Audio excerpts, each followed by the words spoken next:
Pepsi presents Father's Day Special.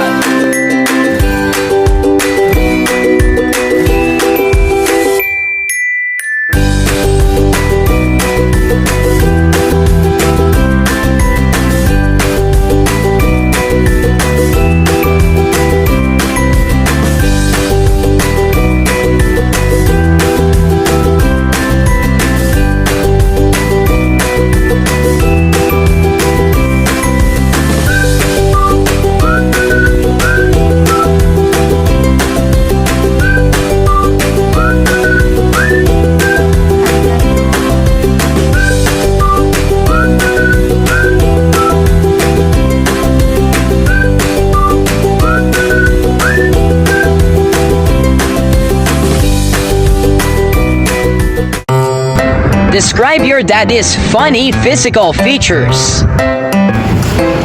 Ang tatay ko ay combination ng choco at gatas. Alam mo ba kung bakit? Kasi dahil sa pagpapasada niya, malala na yung tan skin niya.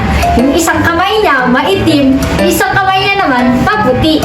Minsan mahaba yung balbas, kahit nakakalimutan niya pa rin. Ang tatay namin ay maitim. Siya ay parang taga-bulubundukin. Ang tatay ko ay mahaba ang babi. Yung papa ko ay may balbas na matutulog. Ang papa ko ay may nunan sa ilong and he's maliit. Daddy's funny physical feature is his beard. Ang tatay ko ay kalbo. Natatawa ko kasi kapag nagpipicture siya, kailangan niya pang magsuklay. Wala na nga siyang buhok. My dad's physical features are matangkad, chinito at pogi. Ang tatay ko ay matangkad, may dimple, at may malaking tiyan. Pero, guwapo, kagaya ko. One of the physical features ni Papa na nakakatuwa ay walang iba kundi ang buhok niya na walang buhok. Sabi nga nila NBI, no buhok in front. Yung funny feature ng papa ko is yung makikita agad sa kanya is yung kilay niya. sobrang kapal ng kilay niya. Papa ko ay kalumanggi pero pogi. Inaamin ko, maitim ang papa ko, pero syempre gwapo. Papa ko na yun eh. Mabalbas, may uban din siya. My dad has a charmingly quirky hunchback, or in Tagalog, medyo kupa, or in Itawes, dungkog siya. He's always being teased about his body posture. Yan, kasi nga medyo dungkog siya. Funny feature ni Papa ay may peklat siya sa mukha, bunny teeth, at makapal yung kilay niya, yung ilong niya, at yung noo niya. Kasi laging nakakumot yung noo niya, kaya medyo kumakagal na. First, yung funny features ni Papa ay yung may ang tawag dyan, balbas, bigote. Basta may ganyan siya kasi since then noon hanggang ngayon, meron siyang ganyan. Nung nagbabrowse ako ng mga old photos, binata siya, the look, pero meron na siyang, ano ba tawag doon? Balbas, bigote, ayun, may bigote na siya. Pero ngayon, nadagdagan lang ng mga white hair yung bigote niya. Pero nandun pa rin yung bigote niya, hindi pa rin natanggal. Yung ginto sa ngipin niya kasi madalas sa pagkakamali siguro na mayaman yung tatay ko. Alam niyo ba kung bakit? Kasi ganito yan. Lagi may pumupunta sa bahay, nagsusulisit. So kahit wala siyang pera, madalas naiipunan siya ng yun nga, yung letter na nagsusulisit sila. So yun, so wala naman akong ibang masasabi pa na funny sa feature ng tatay ko kasi sobrang pogi naman talaga ng tatay ko, diba? So, yun lang. Ang nakakatawa po kay Papa, yung ilong niya po yung medyo malakas na buhok. So, ayun. Sabi ko na lang po na bututin niya na yung buhok. So, yung para sa akin naman na funny din kay Papa is yung sa kilay niya. Kasi yung pares kami ng kilay niyo, Papa, makapal. Pero yung sa kanya kasi mas makapal.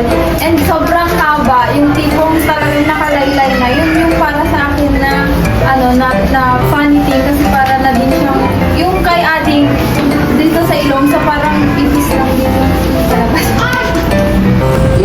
Yung describe ko si Papa kasi yung mukha niya kapag tumatawa eh, parang unggoy po yung nakakatawa. Ang nakatutuwa ko sa kanya ay mukhang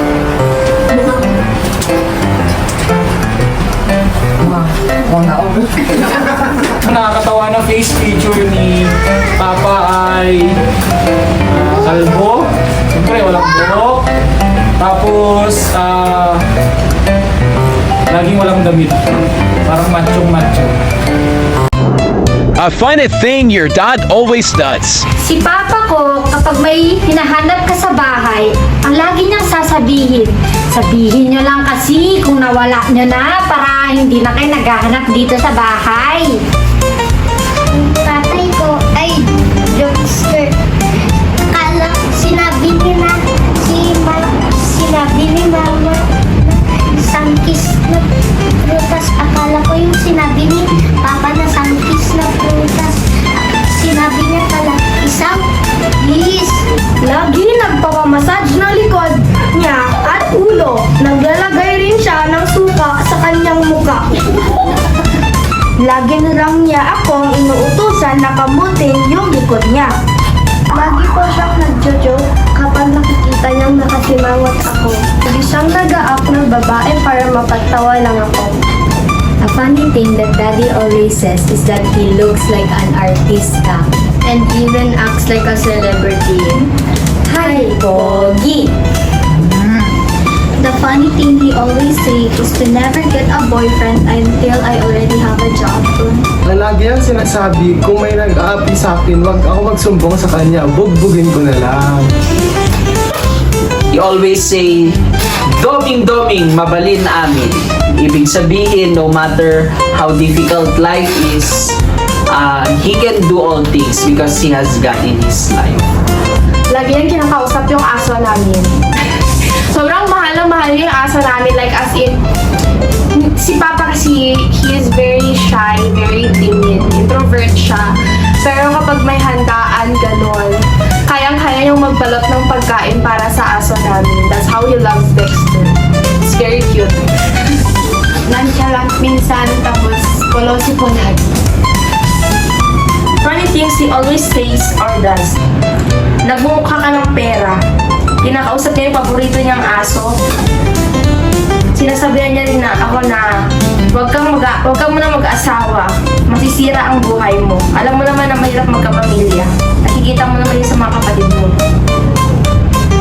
He has this hilarious habit na tinataas niya yung shorts niya up until here. And then, he's pretending to be a baby. He always does that every single day. Funny thing na lagi niyang ginagawa ay lagi niya kaming hanapan ng mga kakalimutan niyang gamit kung saan niya nilagay. Si Papa mahilig manood yan ng mga videos gamit yung cellphone niya. Minsan nanonood siya ng mga sports, minsan ng mga news, minsan ng mga songs, nag-aaral ng mga bagong kanta, pero madalas nanonood siya ng mga preaching videos niya.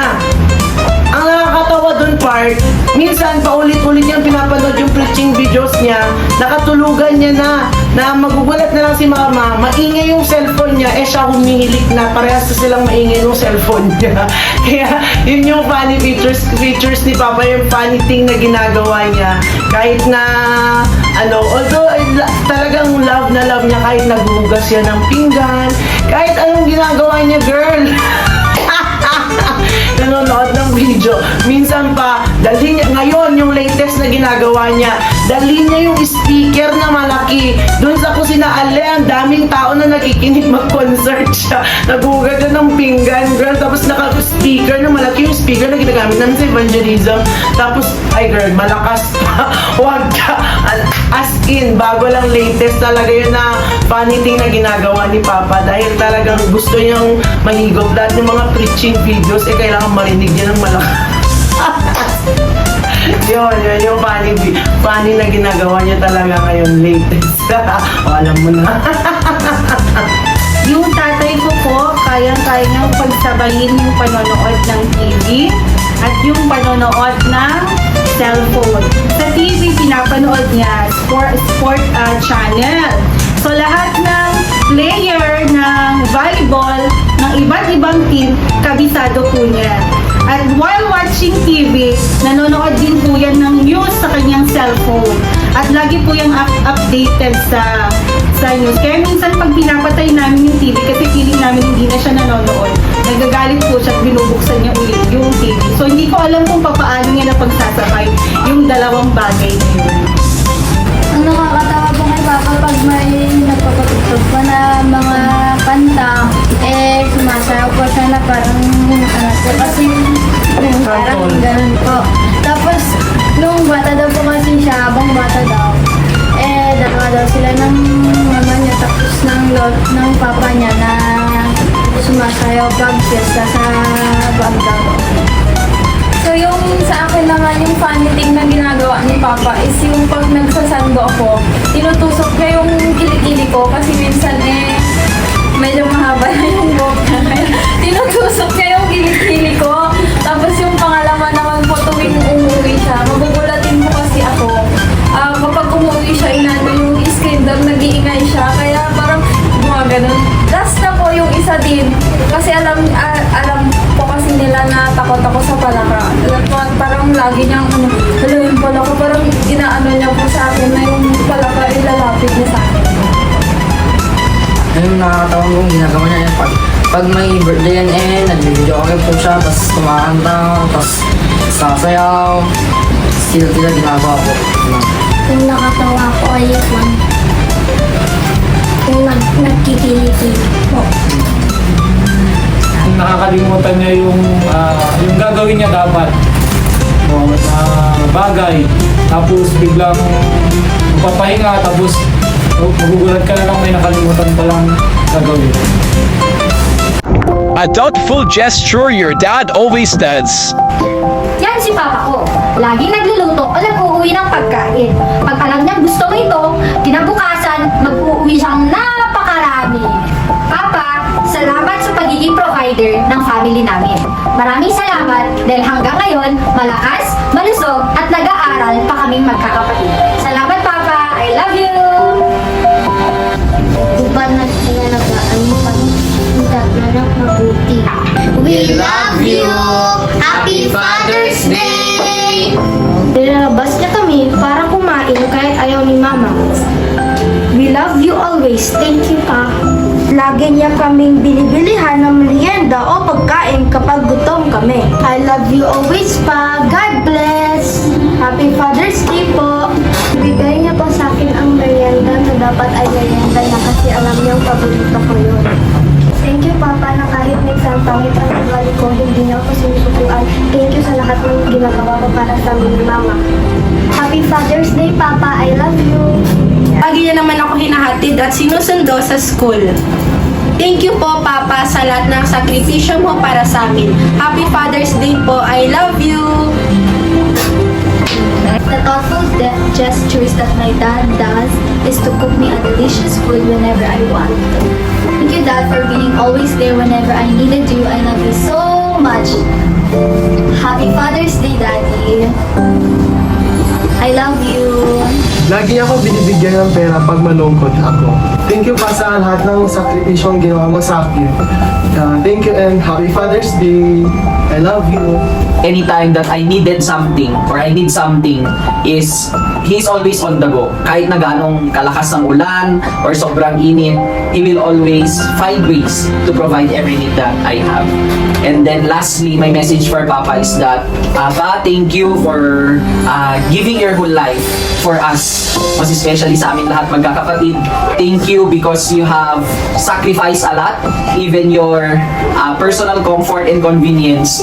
Lagi mong iniisip kung ano yung makakabuti sa amin. Thank you also for providing every need that we have. And most especially yung mapagtapos kaming lahat magkakapatid. Happy Father's Day pa! I love you! Bye! The most thoughtful thing he does is hatid sundo niya ako lagi. Yan.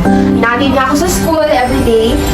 And every time na may pupuntahan ako, he's always one call away.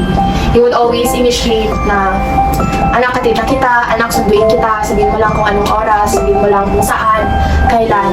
And lagi siyang available para sa akin, hindi lang para sa akin, kundi para din kay mama. And my message to my papa is, just stay strong. Sa buhay natin, although sobrang daming struggles, sobrang daming problema, mahirap ang buhay, pero I believe that you are strong. I believe that you can do anything. You can do everything. We can all surpass everything. And I'm really glad to have you in my life. You are a gift from God. And thank you for making me feel Thank you for making me feel. Thank you for making me feel loved. Thank you for making me feel that I am appreciated. Thank you for being there for me always. And I love you so much. God bless you. Happy Father's Day. Always kami pinagluluto ng pagkain. At nung high school ako ay lagi niya akong hinahatid sa school kahit anong busy niya. Papa, I love you po. Hindi mo man makita ito o marinig. And always niyo pong tatandaan na mahal po kayo ni Mama. Mahal na mahal po kayo ng dalawa ni Mama. Thank you for everything you've done for us sa aming mga kapatid ko, sa aming mga anak mo. I love you so much. And happy Father's Day na din po sa inyo. Lagi siyang nagpo-provide ng needs namin at binibili yung mga gusto namin. Pa, di mo man po ito marinig or di mo man po ito makita sa ngayon. Gusto ko lang po sabihin sa inyo na mahal ka po namin. Thank you po sa sakripisyo nyo na magtrabaho kayo sa initan para lang po magkapera at may masustentohan kami. The best papa in the world ka. Maraming salamat sa lahat. He's our culinary hero. He's our family chef. He always cooks for us. And he always makes sure na busog kami every single meal. Yan, sobrang ine-enjoy niya yung pagluto sa kalan.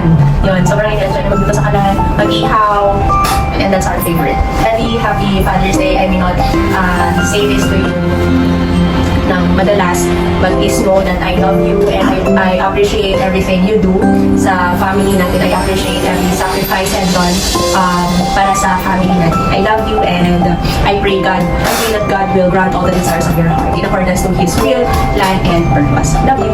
Siya yung alarm clock namin na kapag kailangan na namin pumunta sa evangelism, for example, siya yung gumigising sa amin. Halimbawa yung sa trabaho nila, may handaan. Naalala niya pa rin kami magkapatid na ibes na yung pagkain na inuwi niya pa rin para sa amin. So, na-appreciate namin yun ng sobra na magkapatid. Isa pa ay kaya niyang gawin lahat, as in maging electrician man siya or karpentero, kaya niyang gawin lahat. Maging tubero, ganyan, kaya niyang ayusin lahat kasi para sa kanya, mabalin lang taan. Pang, Happy Father's Day. Alam mo naman na mahal ka namin at araw-araw ay pinapadama namin yan sa'yo. Maraming salamat sa pagtataguyod mo sa pag-aaral namin dalawa ni Ading, and thank you din sa palagi mong pag-una sa amin, lalong-lalo na kami yung unang nasa isip mo palagi. Yun lang, and we love you so much and Happy Father's Day. 3. Yung pinaka-thoughtful gesture niya naman sa akin is yung inaabutan niya ako ng pera ng surprise. Sana thoughtful ka lagi pa. Abutan mo lang ako ng abutan ng pera, hindi mo ba alam? Na-appreciate ko ng sobra yun, hindi ko lang pinapahalata sa'yo.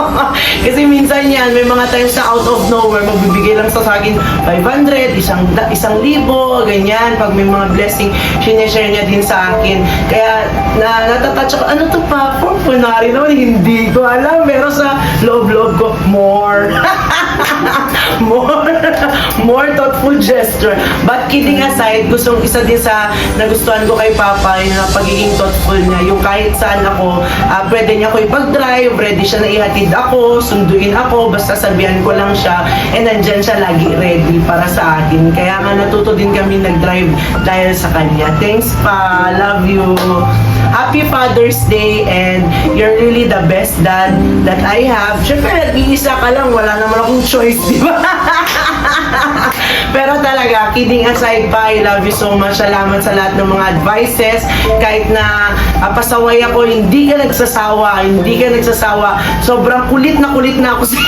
Ano ba yun? Pero salamat dahil nandyan ka nangungulit, nandyan ka na lahat ng mga reminders mo binibigay sa akin. Thank you pa sa lahat ng mga sacrifices mo para sa akin, sa amin dalawa ni Adi, sa pamilya natin. Salamat dahil ngayon nag-stand ka dyan kay Mama na tinutulungan sa lahat ng mga gawain ng bahay kasi nga alam ko na si Mama ay madalas singalin pero ikaw nandyan ka lagi naglalaba, tigalaba, tigasaing, tigasin ka ngayon di ba?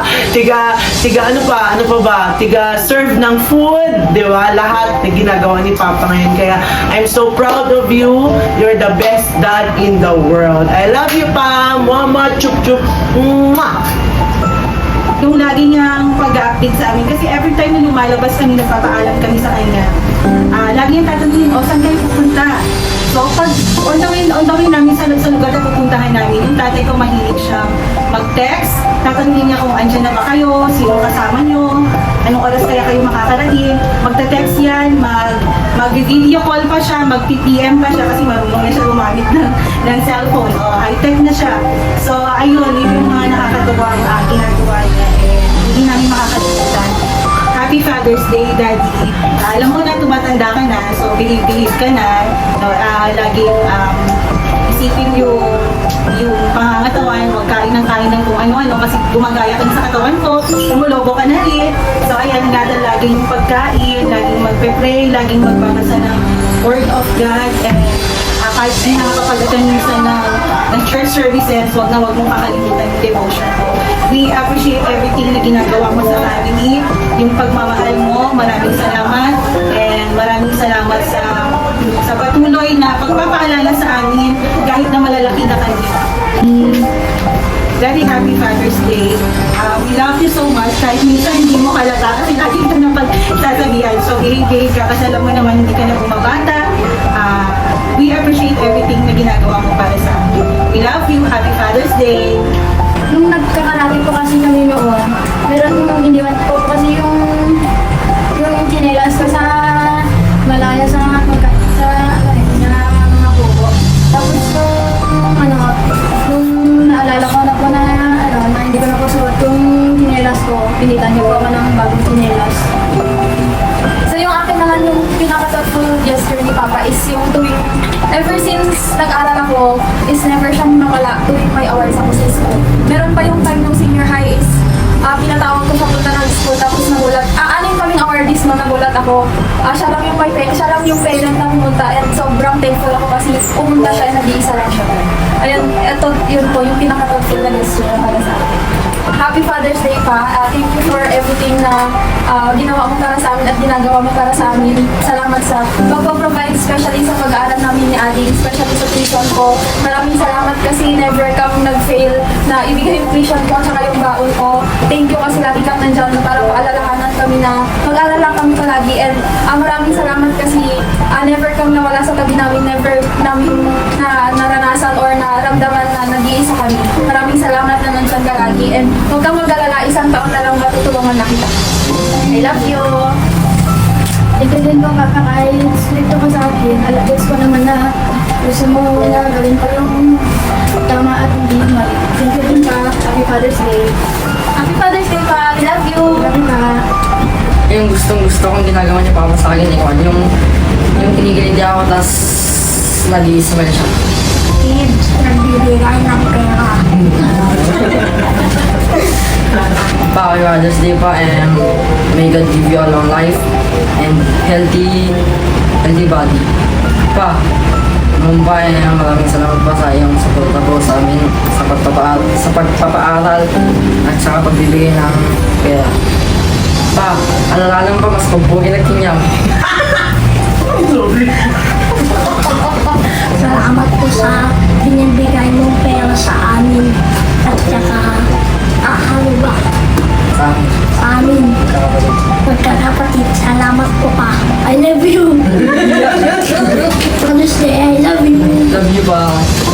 Ang advice na laging sinasabi ni Papa sa akin is mag-aral kang mabuti, magawa kang mabuti, and especially is patuloy ka kayo. Pa, Happy Father's Day. Alam ko, marami kami pagkukulang sa'yo pero Maraming salamat pa rin sa mga sakripisyo mo. Maraming salamat sa mga tulong mo, lalo-lalo na ang pag-aalaga mo kay Jim. Malaking bagay yun sa amin at balang araw pa. Balang araw makakabawi din ako sa tandaan mo yan. Happy Father's Day! I love you!